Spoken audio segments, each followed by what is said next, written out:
Hello, my friends. Welcome to Live with Lyssa. We are always live on Wednesdays at noon Central Time. I'm happy if you can join us then. And if you're watching the replay, just let me know you are still enjoying it, even though you couldn't see it live, right? So we'll wait for a pair of eyeballs here to appear, and then I'll know that you guys are watching it live and we are ready to go. All right, so today's project is similar to last week's in that it uses the Flowering Zinnias paper. So very excited about these bright, bold patterns. There's a few of them. And we enjoyed making a cool card yesterday, which I can't lay my hands on right this second. Or not yesterday, last week. It was a fancy fold. But anyway, this week, I wish I could find that. It must be maybe out on my display. Yeah, because I don't see it. Anyway, it looked like this. And this card flap flipped up, and this card flap flipped up, right? So this week, I made a faux card that looks like that. So kind of funny, but it's all one piece here. And it was so easy, and it actually saved cardstock because you only needed one vertically cut half of a piece of 8.5 by 11 cardstock to make this card, as opposed to making two of the other one. Boy, I wish I could lay my hands on that. I wasn't going to show you this, so I wasn't really prepared. Sorry about that. But anyway, this one is so easy. You just cut diagonally across the card front, flip the piece, and glue it back on. And it makes this cool looking card front. So it looks like a fancy fold, but it's actually just a fancy cut. So if you watched last week's video, you'll know what I mean when I talk about that fold. It is worth going to see. It's a very cool card. I wish I could lay my hands on it. It's around here somewhere in the rubble, right? Well, the Flowering Zinnias paper is an online exclusive, so you can get that by going to lyssa.stampinup.net and searching for pattern paper, or it's also in the What's New section because it's relatively new. So it is definitely recommended for summer. But here's what we're making today, okay? Woohoo! Oh, isn't that fun? So it looks like just a little unassuming square card, and it is totally transformating. I just made a new word. Transforming into a really cool doubly diagonal fancy fold. Isn't that cool? I just love it. And if you don't like square cards, you can always mount it on a piece of cardstock like that, a cardstock background, and then it would be 4.5 by 5 or 4.25 by 5.5 and fit inside a regular envelope with no alterations. Otherwise, it is meant to be a square card. So let's make that today, shall we? It's so easy.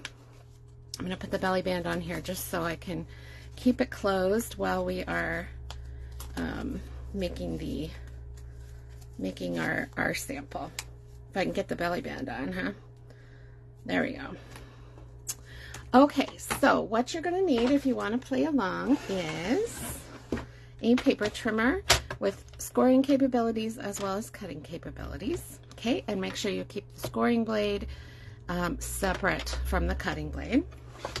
You're going to need a piece of 4 by 12 cardstock, and I like to use the basic white because it's a little thinner than our colored cardstocks, and when you're making a card with this many folds, it's going to be very thick, and you want the folds to be nice and crisp. So I'm going to use basic white, which is just a hair thinner, and that is again 4 by 12.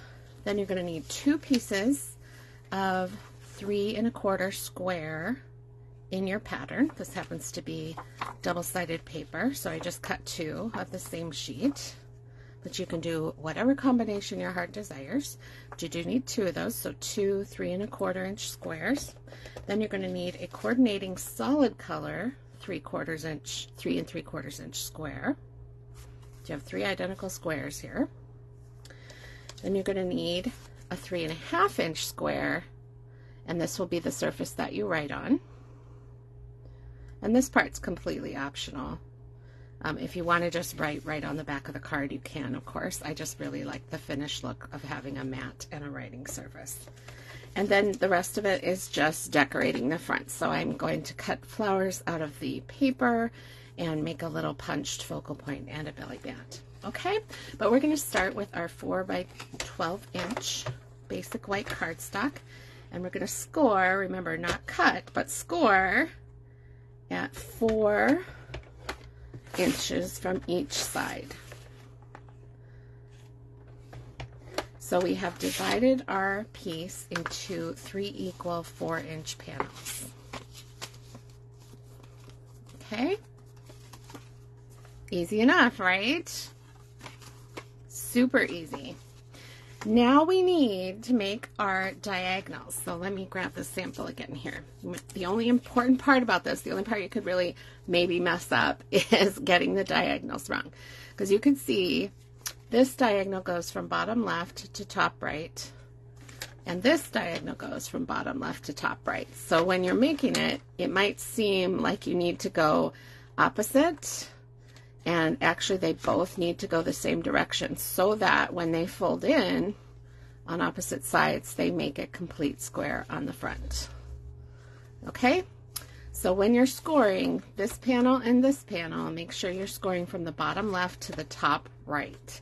And the more precise you can be with that, the better. So crease those panel scores really well so you can see them. And then set those in your track with the bottom left corner dead center in your paper trimmer track, and the score line on the top right of your panel dead center in the paper track. Okay, and then score. And if you did it right, you should have the first part of your diagonal door. All right, so then we need to make, again, remember, the same diagonal on this other side. So we're starting at the bottom left of this panel, which would be down here, and scoring to the top right. And again, as precise as you can get with that is really good with this one. So I've got the corner, top right corner, dead set in the paper trimmer track, and the score line marking the bottom of the panel in the bottom left corner in the paper track. All right, let's see how we did. Perfect. There we go. So those 2 panels gracefully make the front 2 panels. Okay, don't put your trimmer away yet because we're not done, but you can set aside the card. And we're going to take our 2 patterned pieces and hold them together. So remember, these were 3 by 3 3/4. Nope, they were 3 3/4 inch square. Yes, they're square. These are all squares, okay? And then we're going to slice those tip to tip here, corner to corner. And this pattern, it does not matter which direction is facing up and down. The 2 patterns I happened to choose were polka dots and this random flower. So if you are using stripes or gingham or something that matters, you will want to make sure that you are cutting the right diagonal for your pattern paper. Otherwise, it can be upside down and look a little goofy. All right, so we've cut those pieces. And now we can set aside our trimmer, and we're going to decorate our panels. So what did I do on this sample one here? I had the polka dots on the bottom and the flowers on the top. I'm going to switch that around this time and have flowers on the bottom because they're a little bit heavier pattern, a little bit darker, a little bit more intense, and so the visual weight of the card, that weight of that paper, visual weight is a thing designers know about, and that will help anchor that card.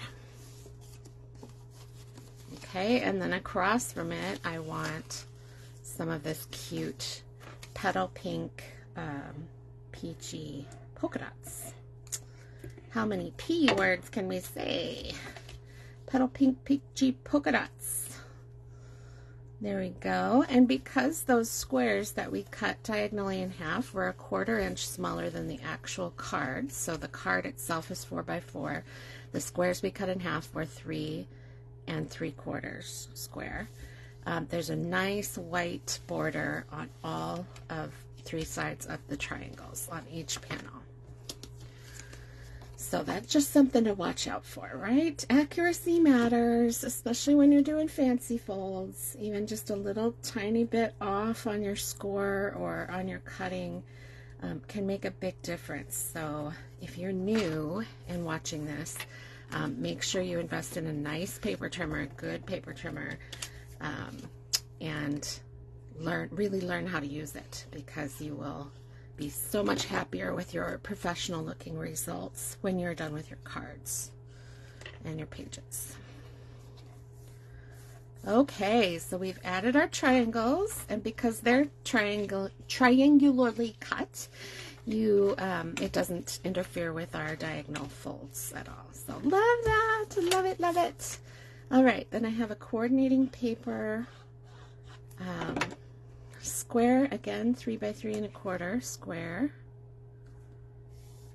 Nope, 3 3/4 square. I said it wrong again. Oh my goodness. This measurement is not my favorite. 3 3/4. That's what it is. 3 3/4. I'm like adding extra words in there, and y'all are hopelessly confused now.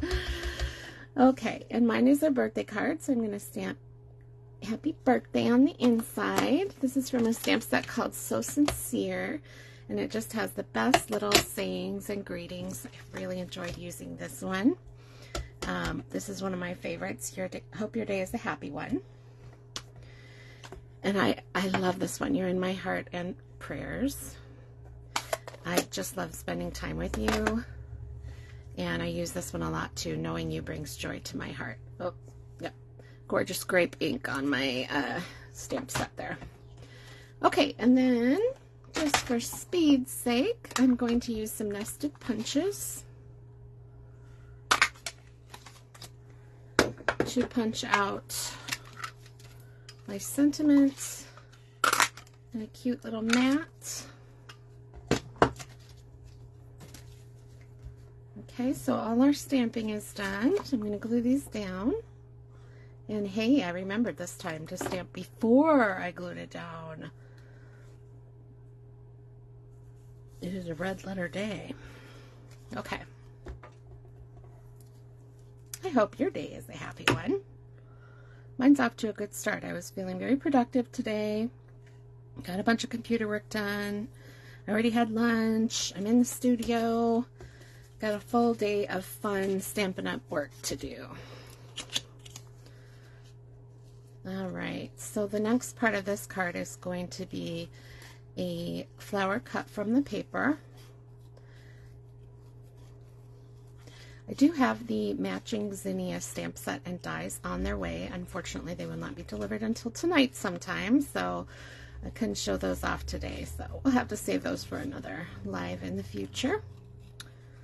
The flowering zinnias are my sweet sampler for April. If you're interested, you have to sign up by April 10th to receive that shipment. And it is a half a pack of the papers, the full 12 by 12 sheets.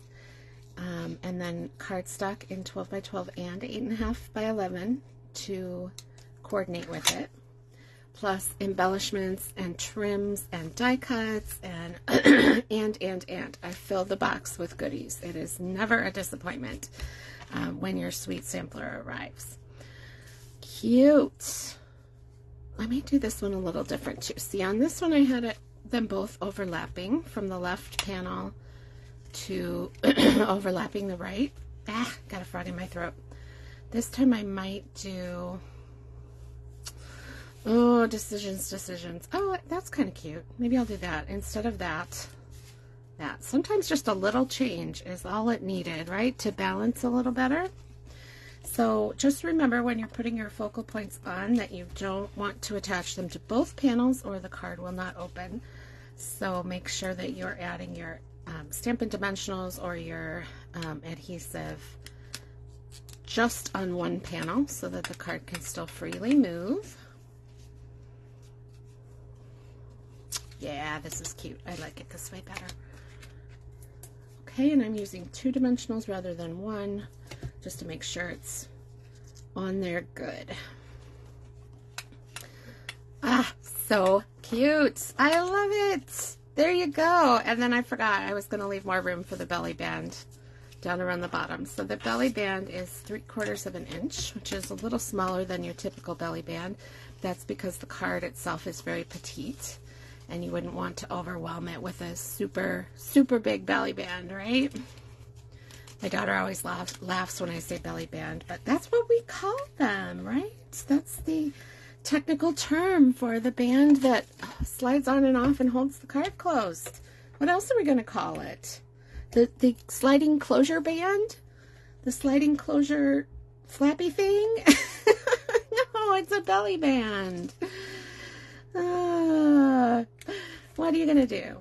Okay, so I guess our belly band is going to go on the top this time. As opposed to this one, which had to go on the bottom.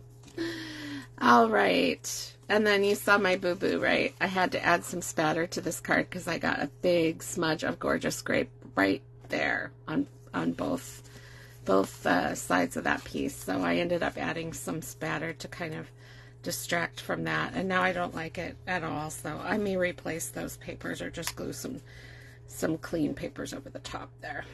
Sometimes your effort to fix it makes it worse, and sometimes it actually fixes it. So this was one of those cases. All right, that is all there is to this card design, but I did want to go ahead and make another one really quick. So if you are just joining us, you can still get the measurements. This one is going to use the Easter Bunny stamp set, which is retiring along with the bunny punch. So you would want to take a look at that on page 50 of the main catalog. So that's this catalog right here, which is in retirement. So that means when these sell out, they're gone for good. So be sure to pick up the Easter Bunny set and matching punch. Super cute. And then I'm using the lighter than air papers and some of our subtles for this one. All right, so let's go over the measurements one more time. It's a 4 by 12 inch piece, scored at 4 inches from either side, so that it is 3 panels, right? And then we're going to diagonally score from the bottom corner, bottom left, to top right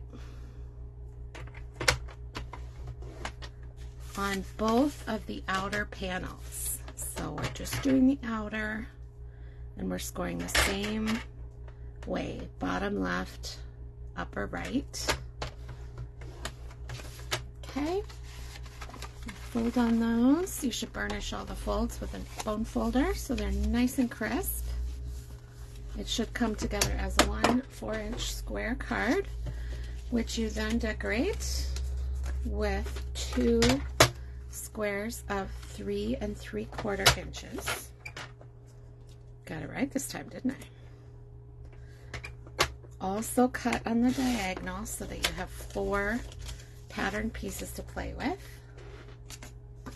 Glue those down however you like your pattern.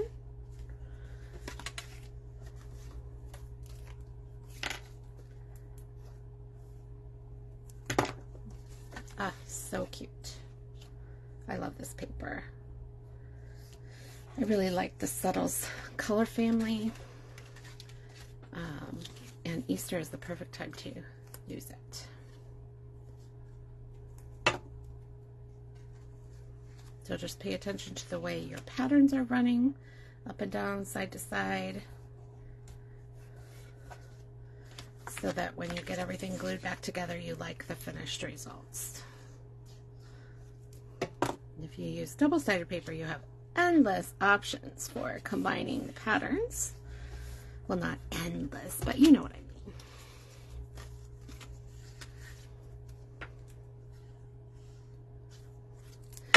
Spring has sprung. We are going to decorate this one with Easter Bunny punches which I already punched, and I added a little bow to my bunny.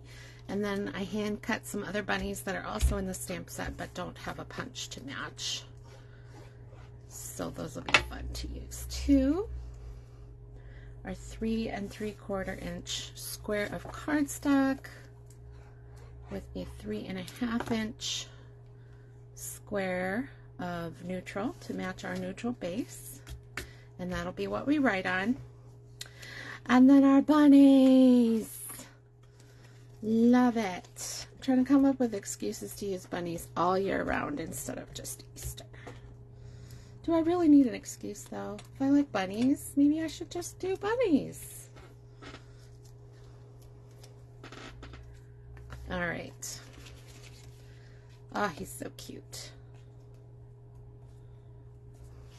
My little bunnies are gray because I sponged them with a little bit of gray just to make them not be quite so flat white. Ah, I love that little guy. We'll put him there. He's so cute.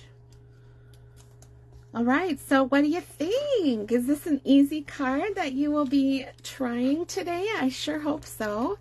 I would love it if you'd share the link on your page as well. Yeah, let's put him over here. Why not, right? We got bunnies. Ah, so cute. All right, and then I'll stamp inside there. I can use the stamped greetings that came with the Easter Bunny set to finish that off. So cute. Ah, I can't wait to send these to my friends. They will just absolutely love this cute and quick idea made with a 4 by 12 inch piece of cardstock. So now you know the trick too, and you can make them for your friends as well. Again, the zinnia paper is available as an online exclusive, so you will want to go to lyssa.stampinup.net for shopping for that paper and for all of our online exclusives and new products that come out every day. 2 new kits every month, and we got a new catalog right around the corner. So leave me a message if you would be interested in having a catalog sent to you for free. I would be totally honored to be your demonstrator, and we would have so much fun together. All right, thanks for watching, everybody.